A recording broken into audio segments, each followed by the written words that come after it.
11. nodaļa – vēlmes.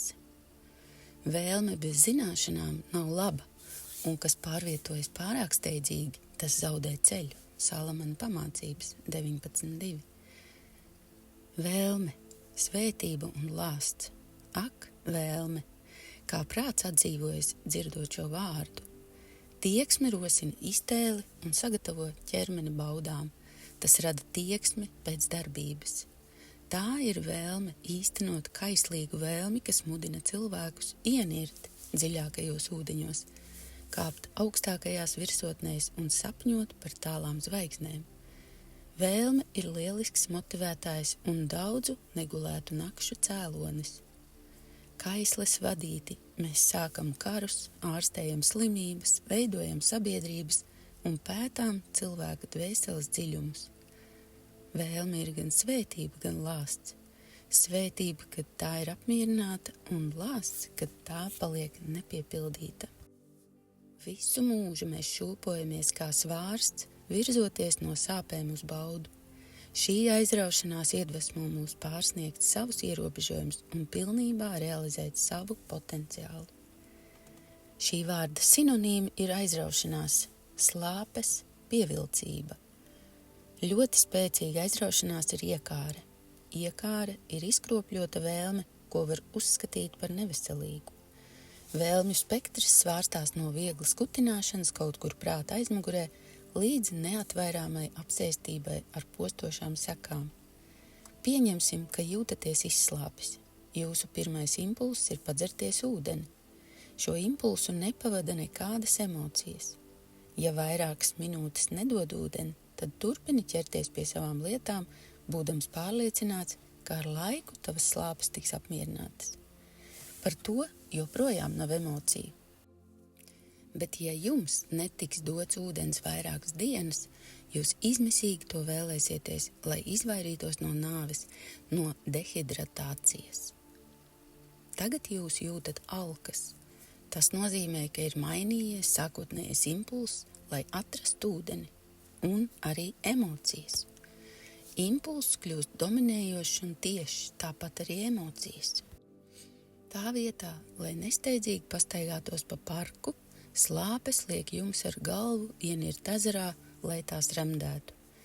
Rezultāts – impulss beidzas, vēlme ir apmierināta un rodas dziļš emocionāls atvieglojums. Vēlmju komplekss. Kad mums ir vēlme, tā vienmēr ir daļa no tā, ko es saucu par vēlmju kompleksu. Vēlmju komplekss sastāv no 3 daļām – vēlmes, vēlmes objekta un nosacījuma. Vēlmes objekts nevienmēr ir cilvēks, vieta vai lieta vai kaut kas materiāls. Vēlmes objekts var būt gan garīgs, gan intelektuāls. Ideja, sapnis, filozofija. Cita vēlme vai pat vēlme būt brīvam no vēlmes. Pēdējā gadījumā tā parasti ir spēcīga vēlme ar daudziem pavadieniem savienojot tās īpašnieku ar nepārtraukti rotējošu vēlmju kompleksa ratu. Nosacījums ietver situāciju vai apstākļus, kas jums jāpārvar, lai iegūtu objektu. Piemēram, ja vēlaties, pirmais ir vēlme. Lai jums būtu spīdīgi sarkans sporta auto, otrais objekts. Jums ir jāpārvar šķēršļi vai apstākļi, trešais nosacījums, kas ir starp jums un sporta automašīnas iegūšanu. Lai izpildītu prasības, jums iespējams būs jāatrod uzticams izplatītājs, jāizmēģina vairāki modeļi, lai noskaidrotu, kurš no tiem vislabāk atbilst jūsu vajadzībām. Jāpelna nauda vai jāņem kredīts, un tā kā jūsu spīdīgi sarkanajā sporta automašīnā ir tikai 2 sēdvietas, vēl jāpārliecina savu sievu, ka jūsu 3 bērni, 2 suņi un papagailis var ērti ietilpt bagāžniekā. Nosacījums tiks izpildīts, kad būs izpildīti visi tajā iekļautie elementi. Sarkanas sporta automašīnas iegūšanas gadījumā tas nozīmē atrast pareizo modeli un naudu, un vēl pārliecināt sievu. Kad nosacījums ir izpildīts un objekts ir saņemts, jūsu vēlme izgaist, un jūs būsiet mierā vismaz līdz brīdim, kad jūsu prātā uzplaiksnīs nākamā vēlme, un jūs nolemjat pārdot savu spīdīgi sarkano automašīnu, lai iegādātos zvejas laivu ar stikla dibeni. Pirms speram nākamo soli, nedaudz paeksperimentēsim, lai labāk saprastu, kā kaislīga vēlme un emocijas, kas pavada impulsu, ietekmē mūs emocionāli. Pieredze, ieguvums un zaudējums. Pēc vingrinājuma izlasīšanas nolieciet grāmatu, aizveriet acis un izpildiet norādījumus. Ar aizvērtām acīm padomājiet par kaut ko tādu, ko ļoti vēlaties. Padomājiet par to, ko vēlaties no visas sirds. Ievērojiet, kā jūtaties, domājot par iespēju iegūt šo vēlamo objektu. Jūs varat justies satraukti vai cerīgi, vai pat nepacietīgi gaidīt to, ko vēlaties. 1 minūti piefiksējiet savas sajūtas. Tagad iedomājieties, ka esat jau saņēmis to, ko vēlaties, un ievērojiet, kā mainās jūsu sajūtas. Tagad gaidīšana un cerība nomainījās ar prieku par panākumiem, gandarījumu vai pat lepnumu. Jūs redzat, ka ir mainījies gan jūsu emociju veids, gan kvalitāte. Tagad iedomājieties, ka tas, kas jums jau ir, jums tika rupji atņemts. Ievērojiet, kā jūtaties, kad pazaudējat kaut ko, kas piederēja jums. Jūsu emocijas visticamāk virzīsies negatīvā virzienā. Jūs varat izjust zaudējumu sajūtu vai skumjas, vai iespējams vilšanos vai pat dusmas. Ciešanu noslēpums. Ko šis vienkāršais vingrinājums mums māca? Kaut kas, kas no pirmā acu uzmetiena var šķist pašsaprotams un pat nevainīgs, bet ieskatoties dziļāk, var izrādīties ļoti satraucošs. Mēs apzināmies, ka emocijas pavada vēlmi un ka tās mainās atkarībā no apstākļiem. Tās mainās katru reizi, kad mēs kaut ko vēlamies, iegūstam vai zaudējam. Bet aiz acīm redzamā slēpjas kaut kas daudz draudīgāks, ko mēs apzināmies, kad mūs pārņem trauksme un hroniska neapmierinātība. Mēs atklāsim ciešanu noslēpumu, atklāsim disharmonijas un neapmierinātības sakni. Tradicionāli mēs izmantojam šo pieeju. Mēs jūtam nepieciešamību personīgi satvert to, ko vēlamies, lai pārņemtu to īpašumā. Pārvarām dažādus šķēršļus, kas stāv mūsu ceļā, un tad jūtam lielu prieku, ka beidzot esam sasnieguši mērķi vai ieguvuši savā īpašumā vēlamo objektu. Un tas šķiet loģiski. Vienkārši iegūstiet to, ko vēlaties, un atbrīvojieties no nepatīkamajiem ērkšķu dūrieniem, kurus mēs saucam par kaislīgu vēlmi. Diemžēl vēlamā iegūšana dod tikai īslaicīgu efektu. Tiklīdz mēs apmierinām vienu vēlmi, tā vietā uzreiz stājas cita. Vai tas tā nav? Pēc īsa, nosacīta miera, sava veida prāta apmierinājuma, mūs atkal pārņem nemiers. Un mēs drīz sākam nākamos centienus, lai apmierinātu nākamo kaislīgo vēlmi. Valstīs ar augstu labklājības līmeni lielākā daļa cilvēku vēlmes ir vērstas uz to, lai iegūtu lietas, kuras viņiem sagribas, bet kas viņiem nav īsti vajadzīgas. Padomā par to. Vai tiešām mums vajag kafijas automātu, 4 asmeņu skuvekli, 52 colu televizoru, dizaineru džinsus, 12 apavu pārus, dzirkstošu sarkanā sporta automašīnā vai dubultā kafē latte vai espreso ar putu krējumu un šokolādes skaidiņām virsū? Ja netici, ieskaties savā skapī, virtuvē vai garāžā un ievēro visas tās lietas, kas stāv neizmantotas. Dažām lietām iespējams joprojām ir pat cenu zīmes. Tā ir mūsu kopējā īpašība. Drīz pēc tam, kad esam apmierinājuši savu tieksmi pēc kāda priekšmeta, tas zaudē savu pievilcību mums. Mēs varam alkt pēc lietām, kas mums vajadzīgas, un pēc lietām, kas mums nav vajadzīgas. Tas ir acīm redzams.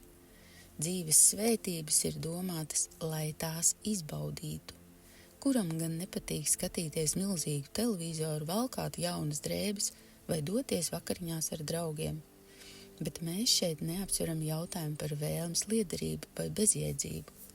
Svarīgāk ir saprast, kāpēc vēlme veidojas un vai to var apmierināt praktiskāk un vispusīgāk. Tas tikai tā šķiet, ka vēlamais objekts var apmierināt vēlmi, taču rūpīgāk izpētot izrādās, ka tas tā nav.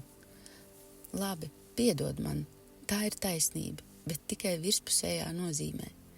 Bet pamatā ir noteikta pamatvēlme, no kuras mēs nekad neesam pilnībā atbrīvoti. Šī vēlme ir visu citu vēlmju avots, priekštecis. Šī pamatvēlme ir Gorgona medūzas galva. Tas pats mitoloģiskais briesmonis, kuram matu vietā ir daudz čūskas, kas cilvēku pārvērš akmenī, skatoties viņam acīs. Mazākās vēlmes ir čūskas, kuras ir grūti satvert un grūti noturēt. Mīts vēsta, ka ja vienai čūskai nogriezīsi galvu, tās vietā parādīsies divas jaunas. Mūsu dzīvē ir līdzīgi. Jūs droši vien pamanījāt, ka tiklīdz viena vēlme ir apmierināta, tā tiek aizstāta ar divām jaunām. Vienīgais veids, kā pilnībā atbrīvoties no visiem šiem kaitinošiem neliešiem, ir nocirst medūzai galvu. Pēc šīs analoģijas tas nozīmē atklāt un piepildīt savu dziļāko pamatvēlmi. Kad mēs saņemam vēlmes objektu, mēs dzēšam vēlmes uguni.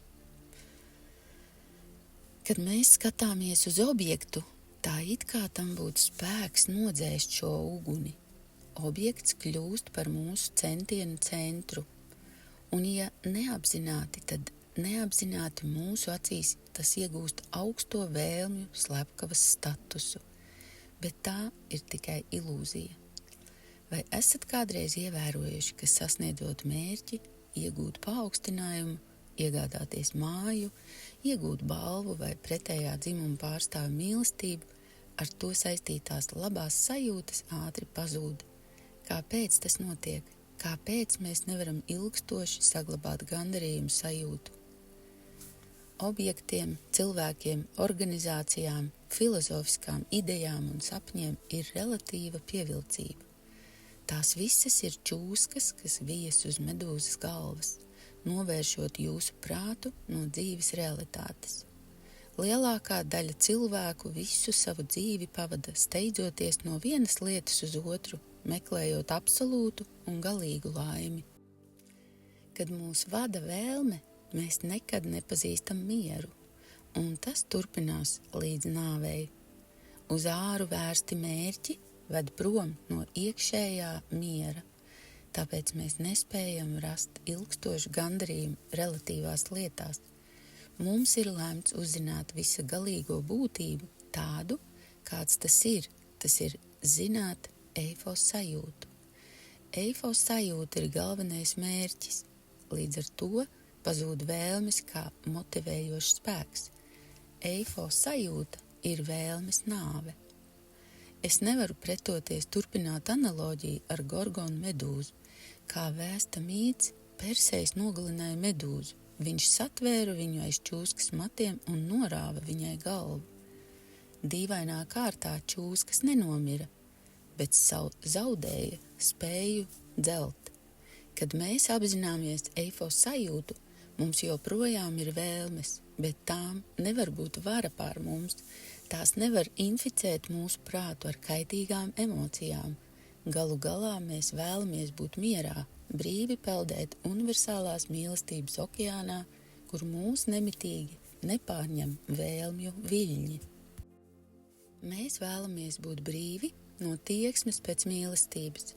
Mēs vēlamies mīlēt mīlestības dēļ. Mēs vēlamies būt brīvi no iemesliem, apstākļiem un vajadzībām.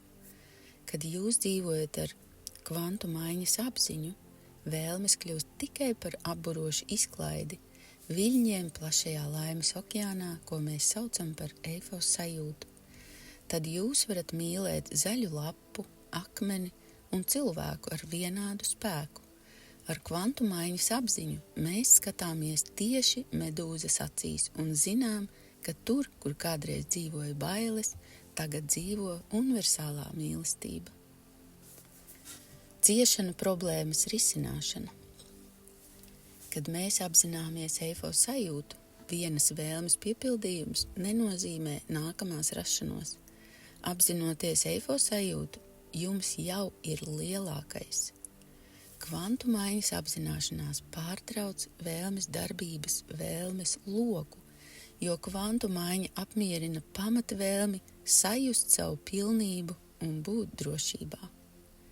Tagad vēlme pēc sarkanas sporta automašīnas ir tikai mirklis jūsu emociju radara ekrānā, viļņojums veseluma okeānā. Ja jūs jau valdātu pār neierobežoto veselumu, tad sporta automašīnas īpašums patiešām ir mazsvarīgs jautājums. Sākotnējais impulss, vēlme kā viļņa veseluma okeāna virsmā izskrēja cauri, un okeāns atkal ir mierīgs. Lai pierādītu šī darba pamatotību, veiksim vienkārši eksperimentu. Pieredze. Atdodiet visu. Iedomājieties, ka jūsu iztēle var radīt kaut ko tādu, ko vēlaties jebkurā laikā un neierobežotā daudzumā. Iedomājieties, ka iegūstat visu, ko jebkad esat vēlējies – pārtiku, naudu, draugus, īpašumus, cieņu. Un atvēliet pietiekami daudz laika, lai to visu vizualizētu, izjustu atbilstošās sajūtas, redzētu attēlus, sajustu, sataustītu un nogaršotu visu, ko iedomājaties. Tagad, kad jums tas viss ir, jūs vēlaties to visu atdot. Dodiet visas šīs lietas nabagiem, draugiem, bagātiem cilvēkiem, savam skolotājam, mātei, bērnam un tā tālāk. Atdot visu, kas jums ir viegli, jo jūs zināt, ka varat iedomāties vēl vairāk. Ja jums ir neierobežots daudzums visa kā, dāvināt ir ne tikai viegli, bet arī priecīgi. Tas sniedz patīkamu sajūtu, kad jūs atdodat to, ko saņemat no bezgalīgā avota. Tas atbrīvo jūs no nepieciešamības turēties pie šīm lietām. Tas atbrīvo jūs no trūkuma un vajadzību sajūtas, kā arī no vēlmēm, kas pavada šo sajūtu. Katra radītā lieta šajā pasaulē ienāk caur eifo sajūtu. Ja eksistē īsts brīnumu lauks, tad tas ir bezgalīgais avots, eifo sajūta. Vienkārši pareizi apzinoties eifo sajūtu, tiks mobilizēti visi radīšanas spēki, lai darbotos jūsu interesēs. Tas ir tas, ko es saucu par kvantu maiņas nodomu. Kad jums ir kvantu maiņas nodoms, jūs piedzīvojat neierobežotu pilnību, kas jūs arī esat. Jūsu vēlmes pamazām norimst kā raudošs bērns savas mātes eifo sajūtas rokās. Un tad eifo sajūtas neierobežotais organizatoriskais spēks sāks ievest kārtību tavā dzīvē, pilnīgā harmonijā un brīvi no daudzu traucējošo vēlmju hausa. Jūs izjutīsiet vislielāko gandarījumu dzīves materiālajā plānā. Kvantu maiņas nodoms ir dabisks. Tāds esamības veids sākotnēji bija paredzēts mums, netraucēt izbaudīt mūsu dāsnās pasaules pilnību. Pirms mēs uzzinājām, kā apgūt kvantu maiņas nodomu, būtu liederīgi iegūt dziļāku izpratni par to, kā tas darbojas. Nākamajā nodaļā jūs uzzināsiet par spēkiem, kas stājas spēkā, lai nodrošinātu jebkuras jūsu vēlmes piepildīšanos, tostarp jūsu lolotākās.